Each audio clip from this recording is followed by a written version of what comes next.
we get film dating back like into the 1920s that's never been developed, no one's ever seen the pictures on, so it's opening time capsules for a living, basically.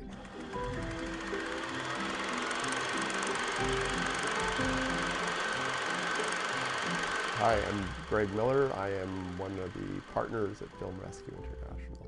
Usually its story is someone in the family dies, family cleans up the estate, they'll find some old undeveloped film, and then regular labs won't do long expired film, and so they will find us and send us the film.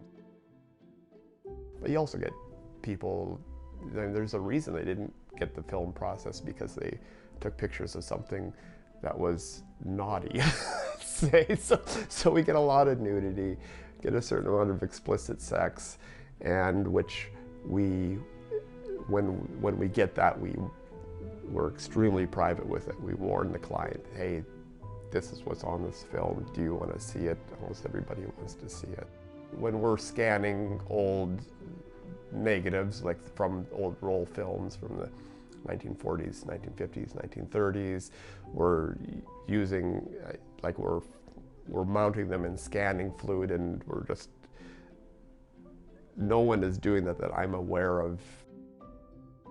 There's always interesting things. I mean, there's always, we've done work for 2 presidential libraries. We've done a fair bit of different celebrity work as well. So the photos in general are more interesting, and then just as time passes and things look different in the pictures, the older photos are more interesting because of that too.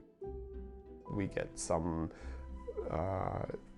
work from law enforcement, from coroners. We've had stuff that has been found on backpackers that perished on the trail, and then the bodies are found years later, and they had film on it.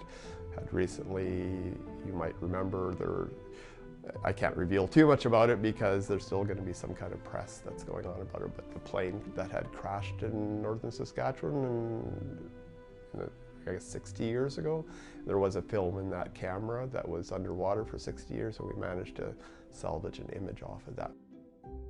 There was in the 50s, late 50s I think, a plane that crashed on Gray Mountain, Arizona, and they went up with the Smithsonian crew and documented this, and they found an old 8mm film camera that had been up on the mountain since the 1950s out in the elements, and took the film out of it.